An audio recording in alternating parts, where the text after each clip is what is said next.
vamos a la clase 5, y voy a leer un poquito, y después vamos a abrir, el profesor me pasó el PowerPoint, vamos a hablar mucho de historia. Hay acá, y no sé a quién le gusta la historia, pero historia y geografía, así que por eso el tema del PowerPoint, yo lo iba mirando la punta y digo, si tengo que leerle todo esto a los hermanos, digo, con toda el mapa, digo, ¿cómo? No, bueno, entonces el profe mandó el PowerPoint, ahí está el mapa, por ahí para que lo puedan visualizar mejor y puedan esto de, como hablábamos anteriormente, de viajar, de meterse ahí a lo que era la geografía bíblica un poquito, pararse y bueno, decir, por lo menos entender lo que estamos hablando. Yo lo leía y digo, ¡ay, Dios! Así que bueno, vamos a arrancar entonces con la parte hasta donde lleguemos, ¿sí? Recuerden que por eso vamos a ir tranquilos, y por favor, si no entienden, sí, prendan el micrófono, porque después por ello cuando esté compartiendo con el PowerPoint no los voy a ver, así que me paran, me detienen, no hay ningún problema, y lo charlamos de nuevo, ¿sí? Que es la clase 5, que comienza con el texto El mundo de la Biblia. Dice unidad 2, el mundo de la Biblia. Dice, Dios en el principio creó los cielos y la tierra. El Génesis 1:1, que todos conocen. Después dice en Génesis 12:7, y apareció Jehová a Abraham y le dijo, a tu descendencia daré esta tierra. Y edificó allí un altar a Jehová, quien le había aparecido. Y el último versículo, que también se refiere a la tierra, dice, vi un cielo nuevo y una tierra nueva, porque el primer cielo y la primera tierra pasaron, y el mar ya no existía más. Apocalipsis 21:1. Ahora después vamos a retomar estos versículos, ¿sí? Entonces, aunque es posible conocer el mensaje de salvación sin considerar el contexto espacial en que fue entregado, o sea, el contexto se refiere, yo leo un pasaje, ¿sí? Y bueno, o leo el versículo, Génesis 12:7, ¿sí? El contexto sería todo lo que dice Génesis del 12:7 hacia arriba, o sea, 12:6, 12:5, todo lo que habla el capítulo, ¿sí? A eso se refiere el contexto de la palabra, no solamente al versículo, sino todo lo que dice el contexto de la palabra. Los versículos, anteriores y siguientes, ¿sí? Y acá habla de un contexto espacial, o sea que no solamente habla de lo que fue escrito, sino el lugar donde ocurrieron los hechos bíblicos, ¿sí? Consideramos que es necesario justamente tener en cuenta la geografía de la Biblia, ¿sí? O sea, vuelvo a repetir, los lugares donde se desarrollaron todos los hechos que nos cuenta la Biblia, ¿sí? Tanto el Antiguo Testamento como el Nuevo Testamento. Eso se lo llama geografía, al lugar físico. La característica de cualquier país tiene relación directa con la gente que vive en el mismo. ¿Qué quiere decir esto? Nosotros, como argentinos, tenemos una cultura, pero nos vamos a Bolivia, ¿sí? Ellos tienen otra manera de vestir, tienen otra manera, quizás tienen otro tipo de comida, ¿sí? Muchos de ellos tienen otras costumbres religiosas, ¿sí? Algunos sí son cristianos, pero otros adoran también lo que es la tierra, ¿sí? Entonces, a eso se refiere, ¿sí? Que la parte... el país tiene relación directa con las personas que lo habitan. Entonces, es importante también ver esa relación entre el pueblo de Dios y el contexto físico en el que se desarrolla su historia, la historia del pueblo de Dios, que es Israel, ¿no es cierto?, los judíos. En la Biblia se usan cientos de palabras o términos que tienen relación directa con la geografía. Estos van y escuchen. Tenemos la palabra país, montañas, valles, ríos, ¿sí? Las vemos en los Salmos también, cuando habla del monte Hermón, ¿no es cierto? Cuando habla de tierra árida, ¿no es cierto? los salmos, bueno, muchas palabras que se hacen referencia a un tipo de suelo o a un tipo de accidente geográfico, ¿sí? O sea, si es una montaña, si es un valle, si es una costa. Los ríos, hay muchos ríos que se mencionan en la palabra de Dios. Entonces, el primer texto que habíamos leído, que era Génesis 1:1, dice, Dios en el principio creó los cielos y la tierra. Dios dice que habitó, y así lo creemos, la tierra, toda la tierra donde vivimos, ¿no es cierto? Y la palabra tierra se usa más de 2500 veces en el Antiguo Testamento. Yo les comparto que la verdad es que no sabía esto, hoy lo aprendí. Que es la tercera palabra más usada después de Jehová y de Dios. ¿Sí? Entonces, la tercera palabra más usada en la Biblia es tierra, miren ustedes, ¿no? Yo no lo sabía. Entonces, dice, muestra el valor que se le daba, ¿sí? Cuando una palabra se repite tanto en la Biblia, es porque se le da mucha relevancia, ¿sí? Entonces, a la palabra tierra, miren ustedes, ¿no? Que es la tercera palabra más usada, miren cuánta relevancia le daba al Señor. Y siendo que es después de Jehová y después de Dios. Muestra el valor que se le da. Dios es el creador, creó este lugar para que vivamos en él. Colocó al ser humano para que lo cuidaba. ¿Sí? Recuerden que él creó también el hombre, lo puso en el jardín del Edén, dijo, y le dijo a Adán que se enseñoree, ¿sí? De todas las bestias del campo, de las aves del cielo. De hecho, le dio ese como deber, por decirle a Adán, para que le pusiera nombre, ¿no es cierto? Entonces, les dio esa responsabilidad para que cuidaran ese jardín, ¿no es cierto? Pero el pecado afectó la relación del ser humano con Dios y también con el ambiente, ¿sí? Con lo que los rodeaba.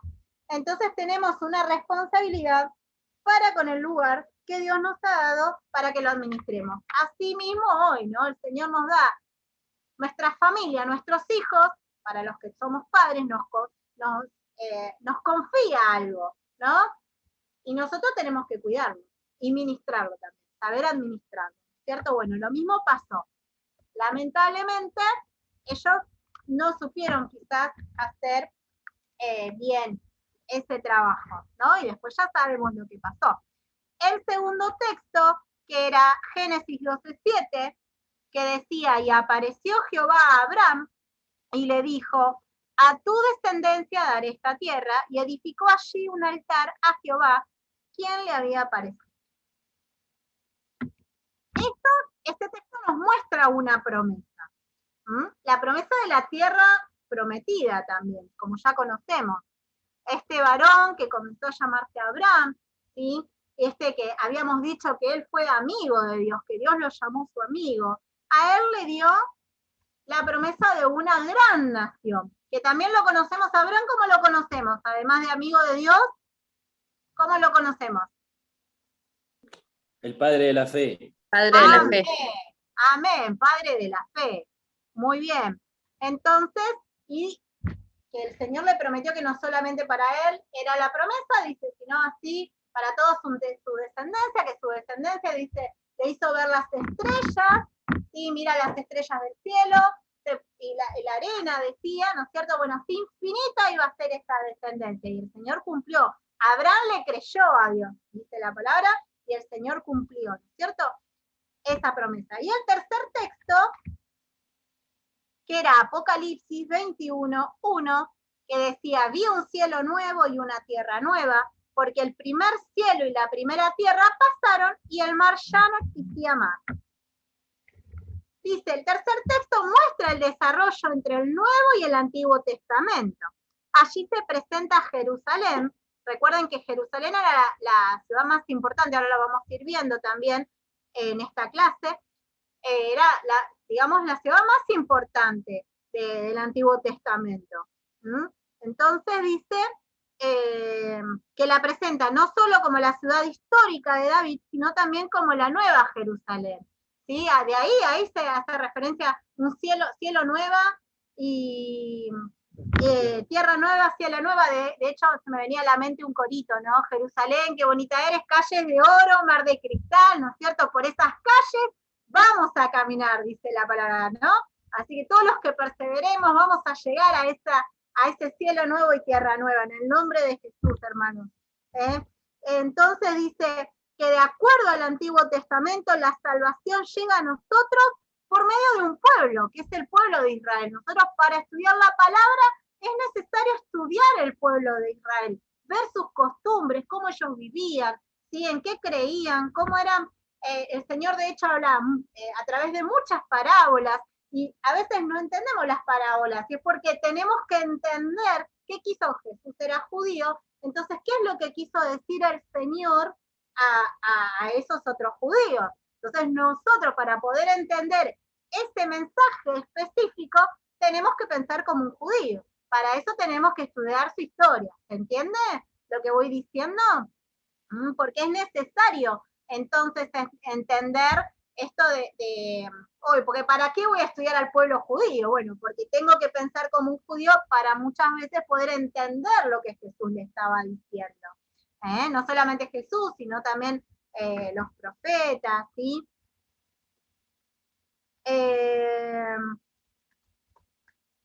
Bien, seguimos. Además, decíamos, ¿por qué tenemos que estudiar a los judíos? Porque justamente Jesucristo era judío.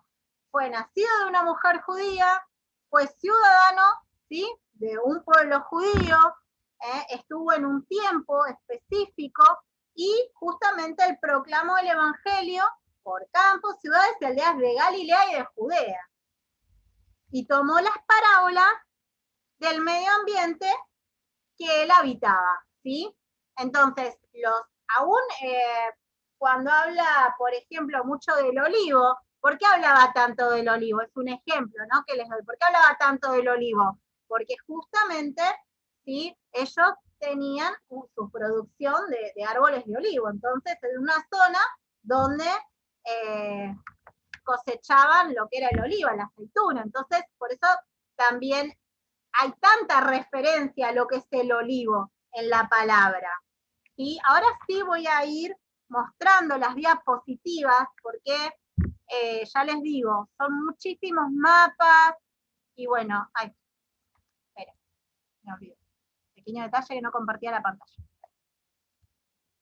A ver, tienen que yo me fui anotando. 15.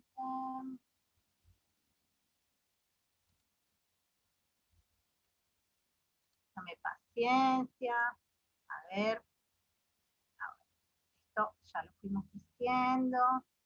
Miren, acá este mapita, ¿lo ven? Esto es en la actualidad, ¿sí? Lo que es toda la parte de Medio Oriente, para que tengan una idea. Israel está acá. Esto es satelital, una vista satelital. Yo lo que voy a ver, sí, no sé si podemos hacer, Lucas, no digo de pasar el PowerPoint, pero por ahí estas imágenes que tengan los hermanos para estudiar los mapas, si los podemos sacar, porque no vi en el libro mucho mapa. Y está complicado después para que estudien, si no, porque es mucho texto que se refiere a esto y es como que... Sí, aparte en mi pantalla no se ven no sé si es problema de mi celular o es en general. No, no, no, las letras no se ven. Se ve el mapa Claro, sí, pero las es letras muy no se chiquito. llega a leer. Yo les voy diciendo, acá Listo. el cursor de la computadora, ¿se ve el cursor del mouse? ¿La flechita? Sí. A mí sí se me ven las letras y el cursor, la flechita. Se me ve bien. Amén, amén, a mí se ve muy bien. Claro, depende también del tamaño y de la calidad de imagen y demás, no sean, y de la internet sobre todo, la calidad de internet. Por eso vamos a tratar de buscarle la vuelta para pasárselo. Bueno, acá está Israel, ¿sí? Este es Egipto, este es el río Nilo, acá. Este es el mar Mediterráneo, que se lo menciona mucho también en la palabra. Jordán, ¿sí? El Jordán, el famoso Jordán. Miren el Mar Rojo, que también habla mucho la palabra. Esto ya es el desierto de la parte de Arabia Saudita, que me está haciendo renegar el mouse. ¿sí? Bueno, igualmente, acá miren, está el río Éufrates. ¿Les suena el río Éufrates? ¿Les suena? ¿Y el Tigris? ¿Lo escucharon en alguna parte de la Biblia? ¿Alguno que se anime? El jardín del Edén puede ser. Amén. Miren, hoy en día están, ¿eh? ¿Vieron? Miren qué gloriosa. ¿Cuántos años hace que fue escrita la palabra? Y los ríos siguen manteniendo el nombre que les dio el Señor, creo yo, ¿no es cierto? Porque así ya estaban en la palabra. Qué maravilloso. Vamos a... Esto no, esperen que busco. Aquí. Esto no. Mucho texto era. Quiero un mapita. Acá. Dice, la salvación llegó a través de un pueblo, como habíamos dicho. Esperen que voy a sacar esto, porque me molesta a mí.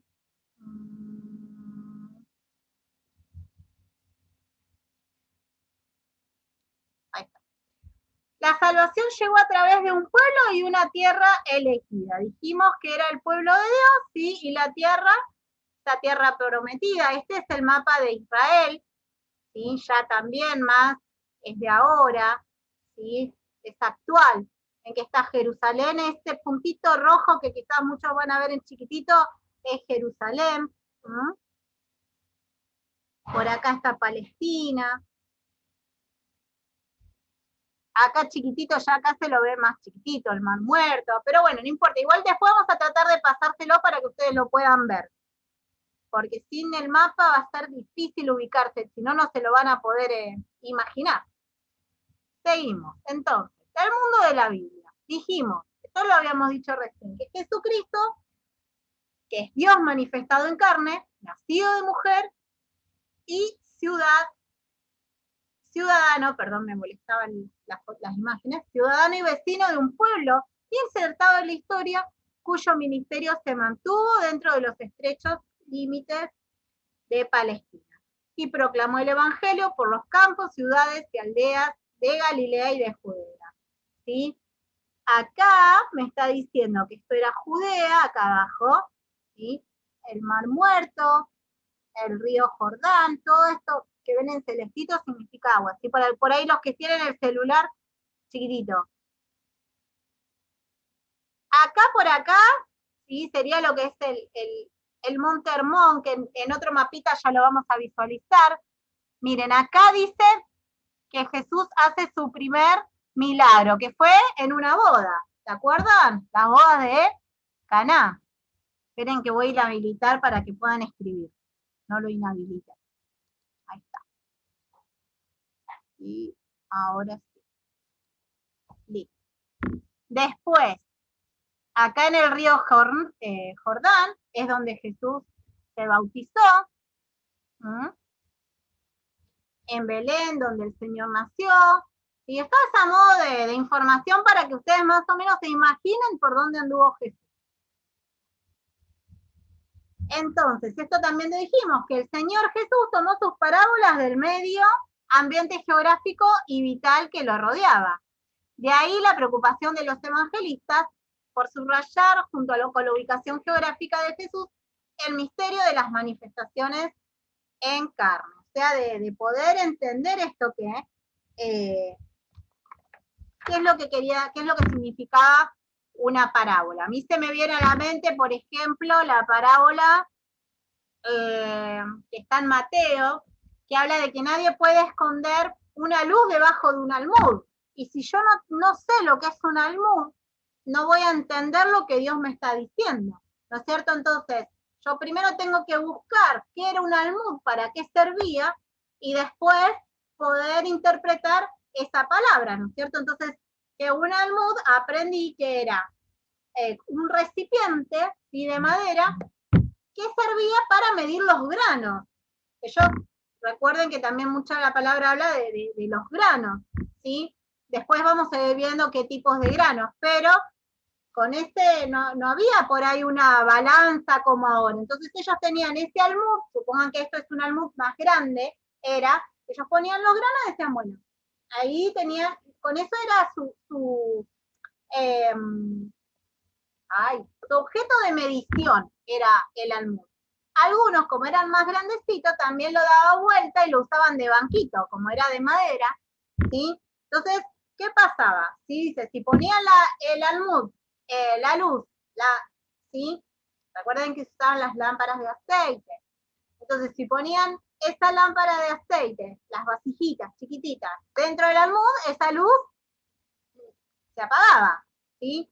No se podía ver. Entonces, por eso decía, nadie pone una luz debajo de ese almud, sino que la pone sobre, ¿sí? Sobre él. Por eso es importante, si yo no entiendo lo que significa esta palabra, no voy a poder entender la parábola, ¿sí? Eso es un ejemplo entre tantos, que quizás vayan surgiendo.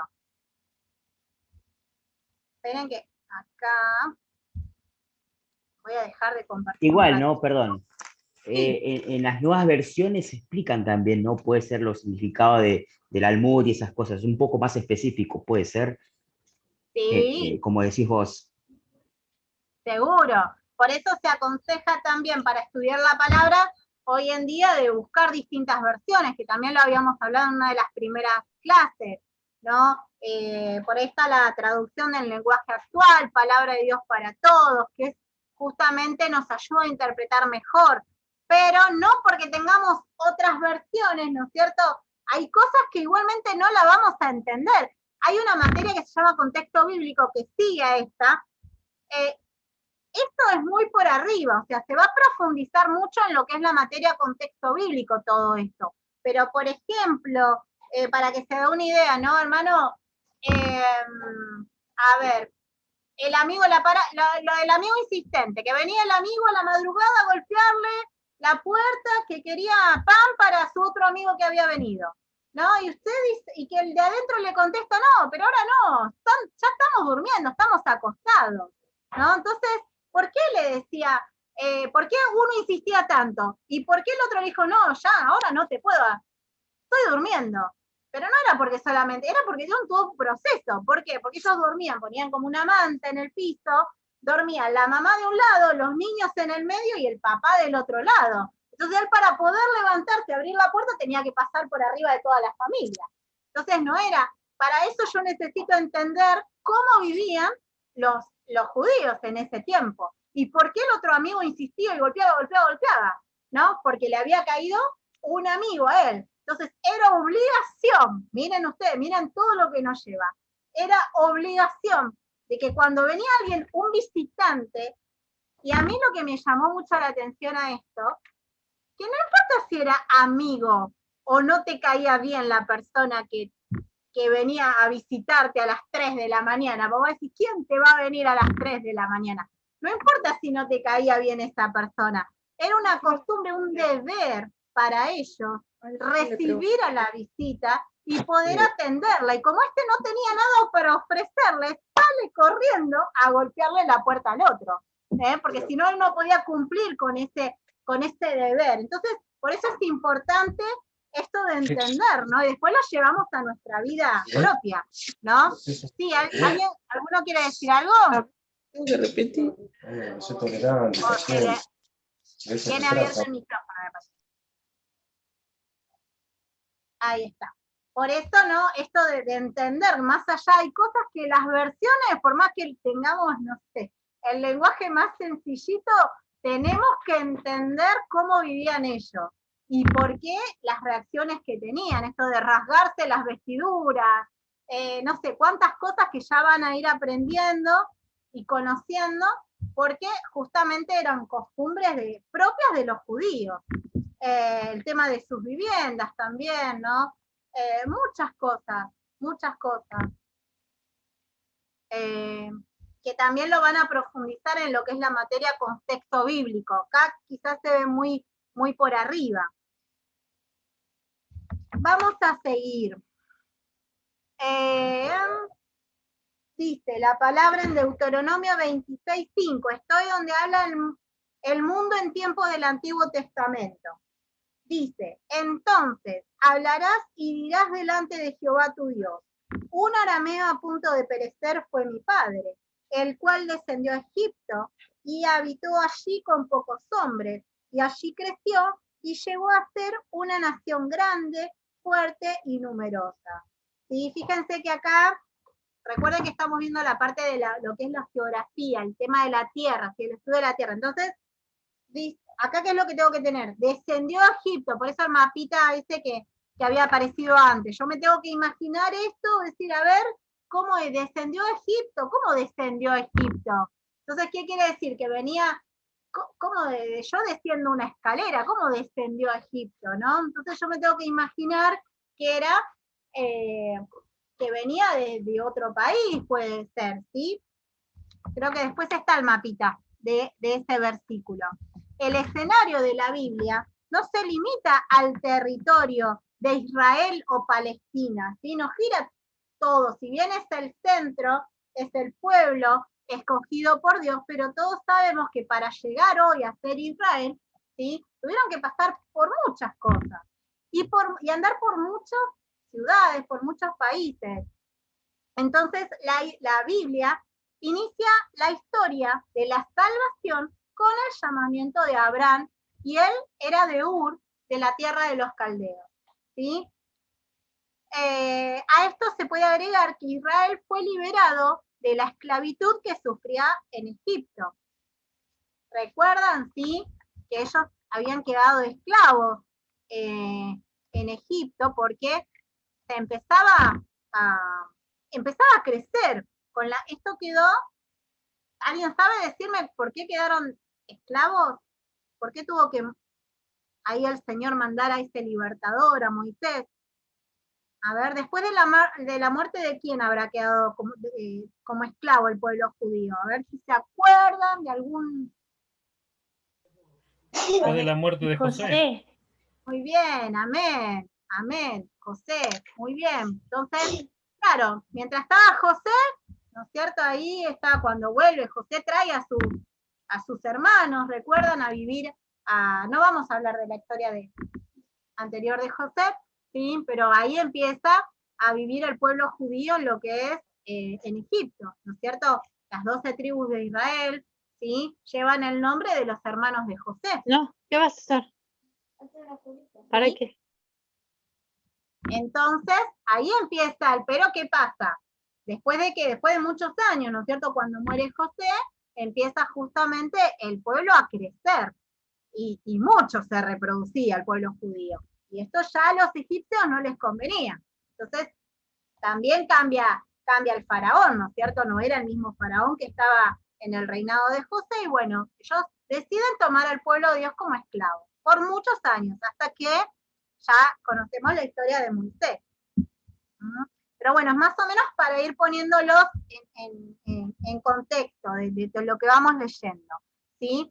Por eso decía el libro que a esto se le puede agregar que Israel fue liberada de la esclavitud que sufría en Egipto, y el milagro del paso del mar y la entrega de la ley, ¿sí? Del Mar Rojo, y cuando el Señor le da los mandamientos a Moisés, ¿verdad? Hay libros bíblicos en los que toda acción ocurre en otros países, como el de Ezequiel, el profeta Ezequiel, que tiene como escenario Babilonia. Y recuerden que cuando hablaba el profeta Ezequiel, el pueblo estaba cautivo, el pueblo de Israel en Babilonia. O el de Esther, ¿sí? El de Esther es más fácil. ¿Alguien se acuerda dónde sucede la historia de Esther? Que la menciona. ¿Okay? Aquí ya no era los babilónicos, ya se menciona otra parte. El imperio Fuerte. El imperio persa. Los persas. Persia, Muy bien, muy bien. Muy bien, los persas. Entonces, habla mucho de Susa, que era la capital en ese momento, ¿sí? Entonces, cada libro, ¿sí? También corresponde, fíjense, después lo que era Babilonia cae, ¿sí? Digamos, Persia conquista Babilonia, y dentro de ella estaba el pueblo judío. ¿sí? No terminaban, o sea, siempre estaban en esclavitud este pueblo. Por otra parte, que los escritos del Nuevo Testamento abarcan toda la cuenca del Mediterráneo Oriental, que ya lo vamos a ver en el mapita, no se asusten. Y acá se los leo. La geografía bíblica englobaría todo el mundo antiguo, ¿sí? Abarcaría la franja en forma de media luna, ahora vamos a ver esto, de las viejas civilizaciones partiendo del Golfo Pérsico, asciende por el terreno de aluvión entre el Tigris y el Éufrates, que habíamos visto en el mapita, y cruza a continuación en dirección sur el litoral costero, esperen que no puedo, Siro-Cananeo, para prolongarse, tras la breve interrupción del desierto del Sinaí, por el fértil valle del río Nilo. En este escenario se desenvuelve la intervención de Dios en la historia de la humanidad, de la que da testimonio la Biblia. Y ahora lo vamos a ver en el mapita para que sea más sencillo. ¿Sí? ¿Qué es lo que dije? Lo vamos a ver. Esperen. Bien. A ver, acá les puedo mostrar. No sé si se ve. Dice que Abraham es llamado de Ur. Esto lo habíamos leído. Miren dónde estaba Ur. ¿Lo ven acá en este cuadradito rojo? Y estas flechitas verdes indican todo lo que anduvo Abraham desde su llamado. Recuerden que después se separa de Lot, que Lot se fue ¿para dónde se había ido Lot? Para Sodoma y Gomorra. Muy bien. Y como que Abraham le había dejado la peor parte, ¿no? Pero sin embargo, el Señor tenía otra cosa preparado para él, ¿no? Uy, se me fue el cursor, no lo veo, acá. Y acá esta era la tierra prometida, que ahora después la vamos a ver más de cerquita. ¿Sí? Esto ya lo leímos. Este está en inglés, así que encima de los mapas, no lo armé yo, si no me hubiera buscado otros mapitas, miren. Yo de inglés no entiendo, no sé si alguno entiende, este más rojo supongo. Egipto, si alguien sabe inglés me ayuda, por favor. Mesopotamia, pero vamos con otro mapa, me parece que acá. A ver, este también muestra los viajes de Abraham, un poco más ampliado, Ur y todo lo que habíamos visto con las flechitas verdes, pero no es este el que quiero mostrarles. Acá, la media luna fértil, ¿sí? De la que estaba hablando. Todo esto, dice, cuando se habla del mundo del Antiguo Testamento, la referencia es principalmente media luna de las tierras fértiles. Y ven que este dibujito es como una media luna, por eso que este es el Golfo Pérsico que mencionaba, donde está Ur, ¿sí? ¿Lo ven? Ahí, chiquitito. Bueno, toda esta es la parte de la Mesopotamia, porque al estar, ¿qué pasa? Cuando hay un río, por ahí las personas, eso sí se lo pueden imaginar o ya es más conocido. Donde hay un río, ¿no es cierto? Cuando ese río, el caudal sube de agua, cuando eso rebalsa, inunda todo lo que es las costas, esa tierra se vuelve más fértil. Entonces, justamente, se podían, el suelo, ¿sí? Era muy rico y tenían muchos plantíos, ¿sí? Podían, también la crianza de animales, justamente porque todo esto, y lógicamente, que las ciudades se comenzaron a construir cerca de esta tierra, ¿no? De esta media luna fértil. Entonces, igual la tenemos creo que después más grande. Acá está el Nilo. No sé por qué. Acá. Y acá la tenemos más grande. Esperen que voy a sacar esto. Ahí. Ahora sí, ¿qué es la media luna fértil? Miren. Es una franja semicircular de tierras fértiles, justamente, cercada por desiertos y montañas, que comienza en el norte de Egipto, que está acá, Egipto, ¿sí? que es lo que habíamos leído, en el delta o estuario del río Nilo, que está acá, esta línea negrita, bueno, eso es lo que sería el río Nilo, ¿sí? Entonces, ¿por qué está acá? Esta es parte del dibujo, ¿no? Que le hacen. Porque tanto para la derecha como para la izquierda, cuando rebalsaba el Nilo, ¿sí? Ahí había mucha producción. Era muy rica esa, aparte de los sedimentos, los minerales que había en el río Nilo, justamente les servían de nutrientes a la tierra. Entonces, crecían y podían sembrar los egipcios a su alrededor. Y lo mismo pasaba acá con el río Éufrates, ¿sí? Que habíamos mencionado, y el río Tigris, ¿no ven? De este lado. Entonces, miren, el río Éufrates y el Tigris en la parte de la Mesopotamia. Por las dudas que tengan que completar mapita, por eso les digo que después le vamos a tratar de pasar. Y acá, en la parte de Egipto, ¿sí? Del otro lado de la media luna, estaba el río Nilo. Sigo leyendo. Continúa en dirección oriental por las planicies de Canaán y Palestina. Acá está chiquitito, lo hicieron a Canaán, que esta era la tierra prometida. ¿Sí? El Señor los estaba llevando de un lugar desértico a una tierra fértil. Si recuerden que el pueblo judío estuvo muchos años en el desierto, no vamos a hablar justamente de eso, pero bueno, para que ustedes vean, ¿sí? Este es el mar que atravesaron los judíos, justamente el Mar Rojo, y acá tenían que llegar.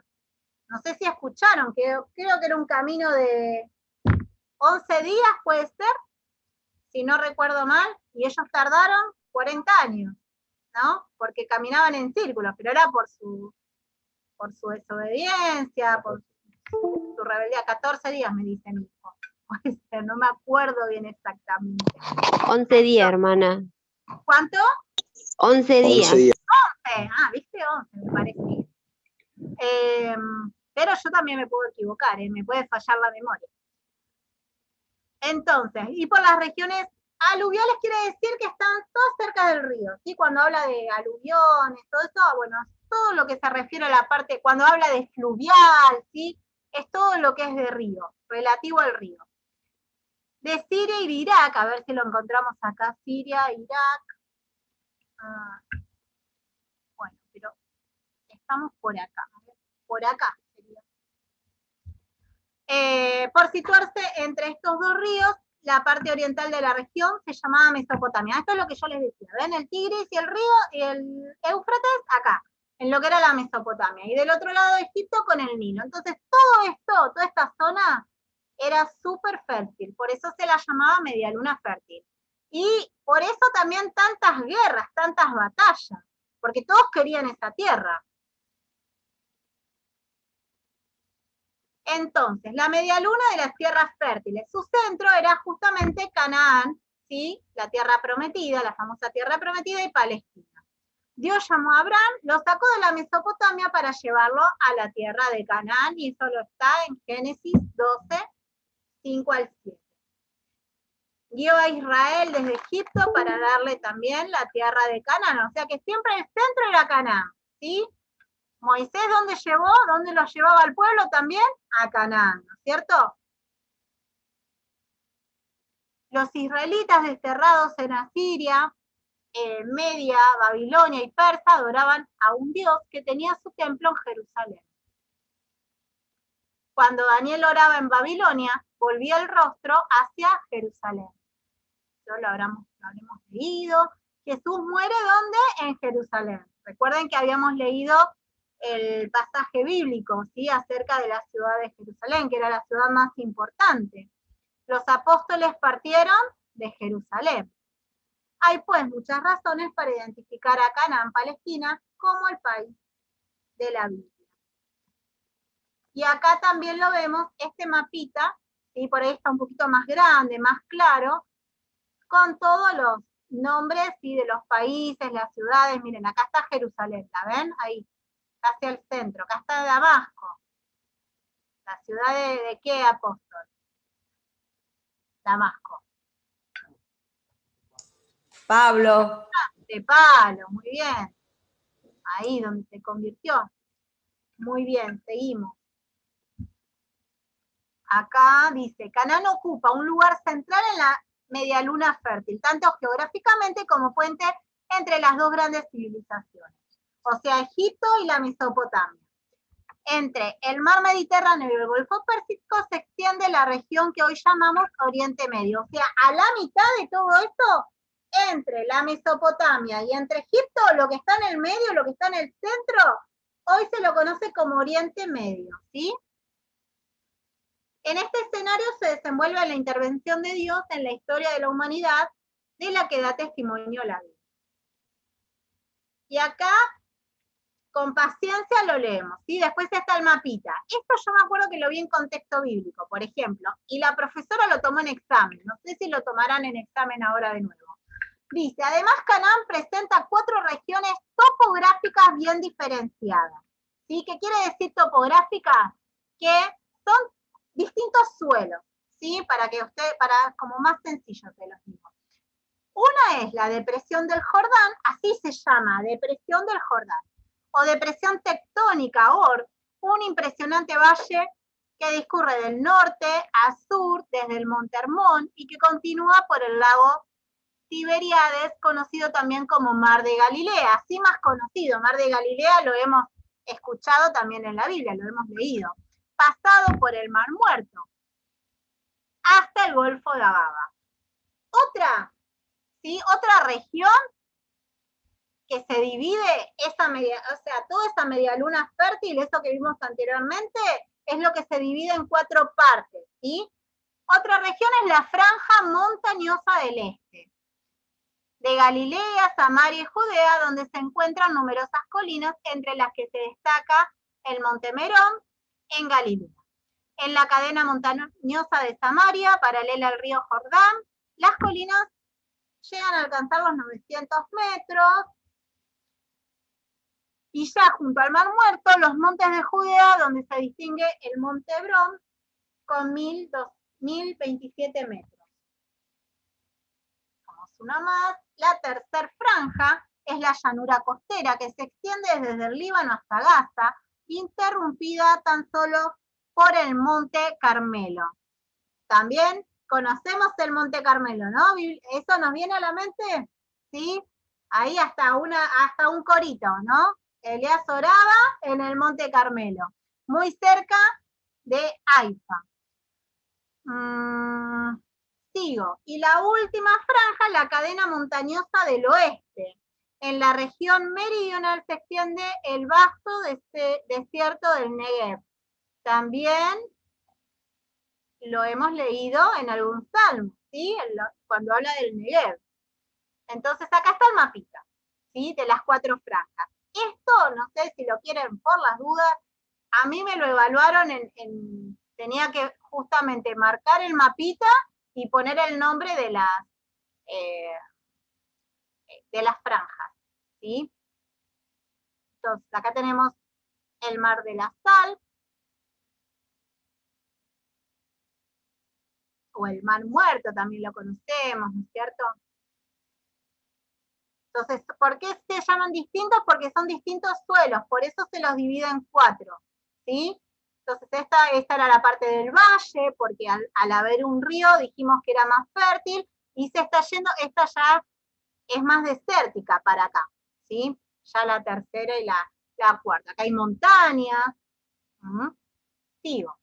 Entonces, estas eran las 4 regiones topográficas. Entonces, la depresión del Jordán, que es la una, esto es depresión del Jordán, viene como en bajada, por eso es depresión.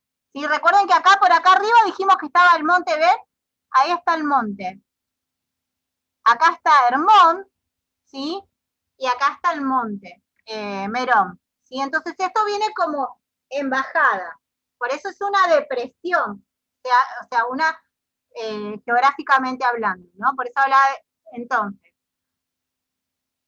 Montaña de Transjordania, la 2, dijimos, ¡ay, se me fue! Esperen que me esté, ahí está. Esta, ¿sí? Esta más oscurita también, quiere decir que está más elevado el terreno. Cuando está más oscurito, ¿sí? Es más elevado, indica que es más alto ahí la superficie.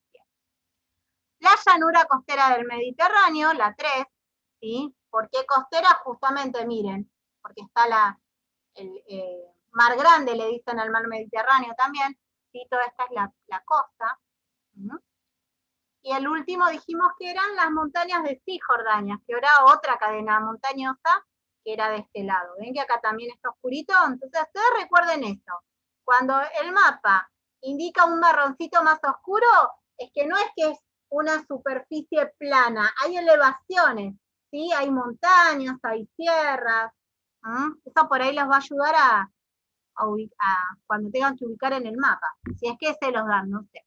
Y vamos a entrar. Lucas, ¿a qué hora corta la hora? ¿Y media? ¿Cómo? ¿Es hasta y media? Tenemos hasta las 10. Hasta las 10 podemos. Ah, bueno. ¿Vamos bien? Los hermanos, ¿qué me dicen con el tema de la geografía? Bien. Al que le gusta geografía va bárbaro, pero al que... Después habría que mandar algunos una foto del PowerPoint que no estaba en el material, decían que estaría bueno tenerlo. Claro, por eso yo decía de los mapas. ¿Vieron por qué les dije vamos a pasar el PowerPoint? Porque imagínense, todo esto está en el material para que lo lean. O sea, sin un mapa al lado es imposible entenderlo, porque es mucha... Además que no es decir, bueno, no es que estamos ubicando, no sé, Corrientes, Misiones de nuestro país. Estamos hablando de un continente totalmente diferente. Por eso no hay mucho para explicar, sino más bien para visualizar. ¿Vamos bien? Porque encima ahora estaría bueno, no sé si se podrá el PowerPoint ese ponerlo en el Classroom para que lo podamos, para que los hermanos puedan ver. Yo estoy totalmente de acuerdo con usted, hermano, pero le vamos a pedir permiso al profesor Ezequiel, ¿sí? Por eso yo decía, por lo menos, igual no todo, hermano, pues yo estuve mirando el PowerPoint y hay cosas que están complicadas. Por ahí los mapas, los más significativos. Por ese que está en inglés, yo lo dejaría de lado. O muy chiquitito. No, que se vean bien. Lo más importante sería claro. la medialuna fértil. Exacto. Y todo, o sea, las franjas, todos los mapas esos que son importantes, poder compartirlo estaría bueno. Sí, porque no sé si se ve, miren, acá yo lo que imprimí del libro, pero ven que está, no me veo yo acá, miren que no sé dónde, acá, pero está cortado, a mí me salió cortado, y este es el único mapa que encontré. Entonces está bueno que ustedes puedan estudiar así que, si no podemos pasar todo el PowerPoint, vamos a tratar de pasarle por lo menos los mapas más significativos, ¿sí? Bueno, entonces seguimos, porque miren que Egipto era pesadito también. Venía bastante, con mucha historia. Bueno, muy bien, valientes los hermanos. Profe Ezequiel, ella de memoria la debe dar la clase. Es la primera vez, ¿no? Hace un par de años presencialmente, pero no me había tocado dar esta clase, con tanta historia. Bueno, vamos a entrar entonces en Egipto. Acá lo que les está mostrando, ¿sí? Justamente en el mapita, es todo lo que, miren qué grande que era el imperio egipcio, Eran muy grandes. Otra vez, volvemos, ¿cómo se llama? Lo tienen acá. Media luna fértil, ¿sí? Pero ¿por qué está? Porque, parte de Egipto justamente, ¿sí? Recuerden que pertenecía a la media luna fértil. Ya habíamos dicho que el valle del río Nilo lo atravesaba, así que Egipto, que significa tierra larga y estrecha. La zona habitable, miren qué grande que era, tiene un ancho de 15 kilómetros y corre encajonada por regiones desérticas. Acá me parece que hay algo que no es. Bueno, sigo. Ahora, después de esto de los 15 kilómetros, me parece que no. La excepción se encuentra en la zona del delta donde el río Nilo desemboca en el mar Mediterráneo, esto lo habíamos visto, ¿sí? El antiguo nombre fue Kemet o Tierra Negra, que se deriva de los residuos fértiles negros depositados por las inundaciones del Nilo. No, esto habla del Nilo, en realidad del río Nilo, lo que significa Kemet era Nilo, ¿sí? O Tierra Negra, que se deriva de los residuos fértiles negros depositados justamente por las inundaciones del Nilo. Bueno, y acá lo vemos, una imagen del río Nilo. ¿Saben que es el río más largo del mundo? ¿Sabían eso? ¿El río Nilo? Entonces, toda la civilización egipcia se construyó lo que fue a los alrededores del río Nilo. Y ahora sí entra bastante, vamos a hablar un poquito acerca del Nilo. Dice, desde su origen hasta la desembocadura de este río, corre unos 6.400 kilómetros, nace en el lago Victoria y desemboca en el mar Mediterráneo, formando el sistema fluvial de mayor longitud en el mundo. Eso es justamente lo que hablábamos, ¿sí? Acá está el lago, ¿sí? No, ¿dónde estamos? Acá, Nilo. Uy, no se ve nada. Este mapita, por ejemplo, no se ve bien. Acá está el río Nilo, ¿sí? Pero ya lo habíamos visto. Vamos a seguir un poquito. La palabra Nilo significa río o canal. La región fértil de Egipto era la que bordeaba al río Nilo, debido a las inundaciones anuales. Estas se producían por el derretimiento de las nieves de las alturas de Etiopía, ¿sí? Entonces, se derretían las nieves en las altas cumbres y ahí bajaba todo eso para el río Nilo. Eso es lo que está diciendo. El Nilo era la fuente de la vida de Egipto. De él se sacaba el pescado y en las tierras fértiles regadas por este río se cosechaba trigo y otros vegetales como pepinos, puerros, cebollas, melones, y todo eso lo menciona justamente la palabra en Números 11, verso 5. Génesis 12:10 habla de que Abraham fue allí en busca de alimento. Y Génesis 39, de los capítulos 39 al 45, nos cuenta la historia de José que habíamos mencionado.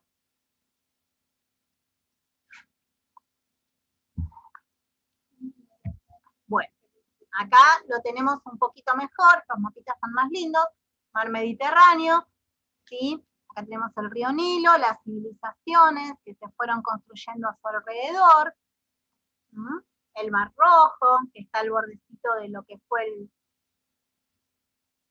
el río Nilo, me estoy quedando sin aire. Seguimos, la abundancia y escasez que eran producto de la presencia o ausencia de las inundaciones, eso también lo podemos leer en la historia de José, ¿sí? El río era usado como medio de comunicación de los grandes centros urbanos del país. Mucha navegación había por el Nilo. Imagínense que atravesaba varias civilizaciones, aparte de todo de que estaba conectado con esta media luna fértil. Imagínense, antes no había mucho medio de transporte, ¿no es cierto? Pero sí ya estaba la navegación bastante desarrollada para esa época de parte de los egipcios, y usaban ese río Nilo justamente como medio de transporte, como medio de comunicación, perdón. Ciudades egipcias que también se cita en la Biblia, Tebas, Pitón, Ramsés, las podemos encontrar. Y a lo largo del Nilo creció el junco de papiro. Esto es lo que habíamos hablado, ¿sí? en la clase anterior, acerca del papiro, que se sacaba de esta planta que crecía justamente ¿dónde? A las orillas del Nilo. Y de hecho, si yo no recuerdo mal, si alguien sabe me corrige, que justamente la invención del papel a través del papiro, o sea, fue justamente por medio de los egipcios. Dice, vamos a entrar en lo que es la historia y religión. En sus orígenes, el país estuvo dividido en Bajo y el Alto Egipto, cada uno con su propia cultura y divinidades rectoras.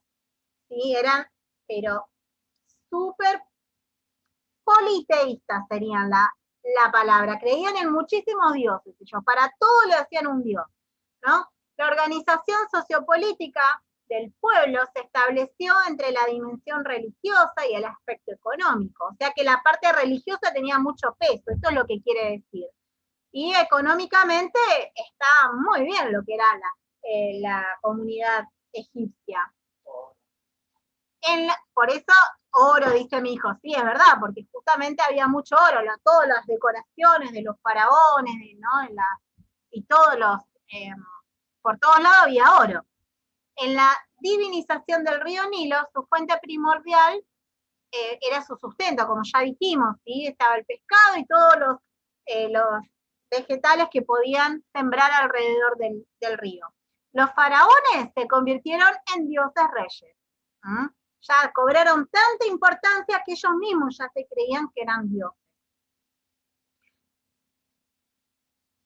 Otro mapita más. A ver. Acá está. Bajo Egipto, que era la parte, ¿sí?, de la desembocadura del río Nilo, y Alto Egipto, sí, estaba más cerca de lo que era, como más importante, ¿sí?, más cerca de lo que era el imperio.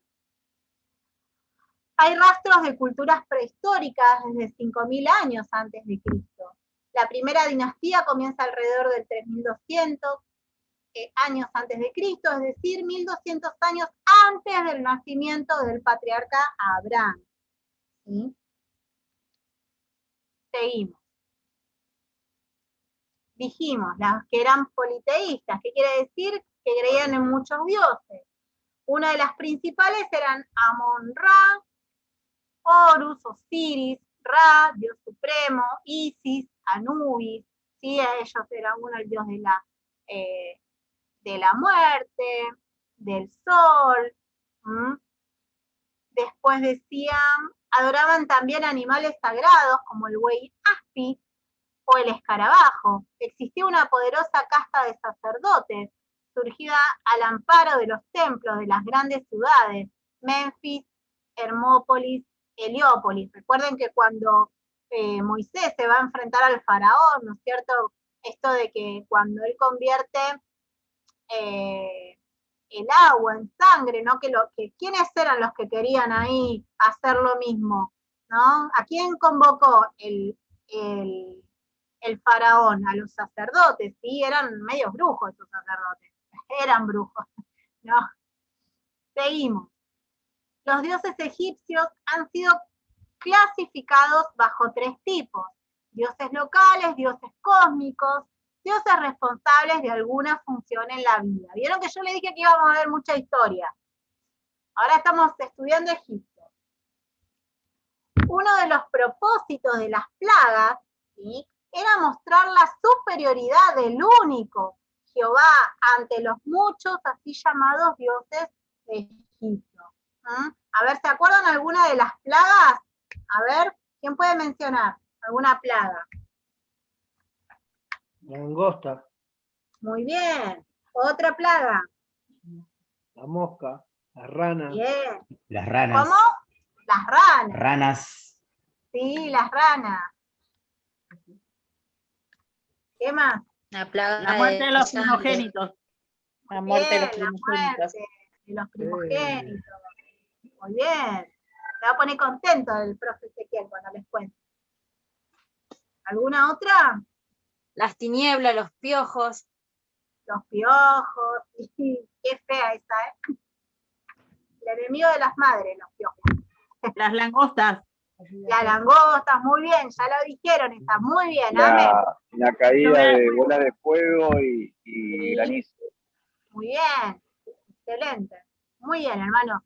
Entonces, justamente el propósito de las plagas era mostrar la superioridad del Señor sobre todos esos dioses, ¿no? Que no podían hacer nada contra el poder del Señor. Y dice la palabra, porque yo enviaré esta vez todas mis plagas a tu corazón sobre tus siervos y sobre tu pueblo, para que entiendas que no hay otro como yo en toda la tierra. La vida de Israel y Egipto, la vida de Israel y la historia bíblica en general estuvo muy ligada a Egipto. Abraham y José. Egipto sirvió de refugio a los que huían de Israel. Jerusalén, eso está en Segunda de Reyes. Desde el reinado de David, los enemigos de Israel se refugiaron refugiaron en Egipto. Salomón se casó con la hija de un faraón. José y María, ¿sí? No sé si por ahí se acuerdan de eso. Con el niño se refugiaron justamente para escapar de la persecución de Herodes, el Grande. Justamente se fueron ¿a dónde? A Egipto, ¿no? El día de Pentecostés había judíos de procedencia egipcia. Después los que se opusieron a Esteban estaban judíos de Alejandría. Acá, bueno, venían de Alejandría. Bueno, lo vamos a dejar, a ver, hasta ahí lo vamos a dejar, ¿sí? Para que ya el profe pueda seguir. Esperen que ahí. Y no sé si, bueno, ustedes habían escuchado, a mí me pasó cuando, porque es importante esto de entender la palabra, como hablábamos, ¿no? De conocer la geografía bíblica, lo que representa también espiritualmente. Hoy sabemos que lo podemos llevar a un nivel espiritual, lo que representaba Egipto, lo que representaba el cruce, ¿no es cierto?, del Mar Rojo. No, a mí me pasó, miren, cuando yo recién empezaba, venía, llegaba, estaba con mi hija, era bebita, me había tomado un remis para ir a la iglesia, ¿no? Encima mi marido no estaba, así que digo, bueno, yo iba a ir a la iglesia y me tomé un remis. Y, me dice el remisero, ¿usted viene a la iglesia? ¿Sí? ¿Es cristiana? Sí, bueno, pusimos a charlar nada. Qué bueno, qué sé yo, ¿tiene más hijos? No, la nena. Bueno, dice, le digo, ¿usted? Sí, pero está en Egipto, mi hijo. Y yo literalmente pensé que su hijo estaba en Egipto. Entonces, claro, yo dije, ¡ay, qué lindo! Viajó. No, me dice, está en el mundo. Y yo lo quedé mirando, porque, me quedé re tonta, me sentía, pero bueno, yo no entendía, recién empezaba, por eso esto de decirlo, qué importante que es entender lo que representa, no solamente, estudio la historia y qué aburrida esta hermana leyendo todo esto, y que sigue, ¿no? Pero hay que, después, ¿por qué? Para llevarlo a lo espiritual, ¿no es cierto? ¿Qué es lo que representaba Egipto? Que hoy lo podemos tomar como la parte cuando éramos esclavos, ¿no? Y entendemos que el faraón representa el enemigo, ¿no? Espiritualmente hablando. Y yo no lo entendía, claro, yo, no sé, hacía meses que estaba en la Biblia, en la iglesia me dice que estaba en Egipto, yo literalmente pensé que había viajado a Egipto. Y no, está en el mundo. Le digo yo, no sabía qué decirle. Así que bueno, hermanos míos amados, espero que haya sido, si hay alguna duda, igual, bueno, vuelvo a repetir, es muy histórico todo lo que vimos hoy, mucha geografía, pero bueno, si hay alguna duda que la podamos por ahí ver ahora, ¿sí? Y si no, vamos a orar para despedirnos. Y es muy larga esta clase, lean el material para ya poder más o menos igualmente tener la clase que viene la mente un poquito más fresca.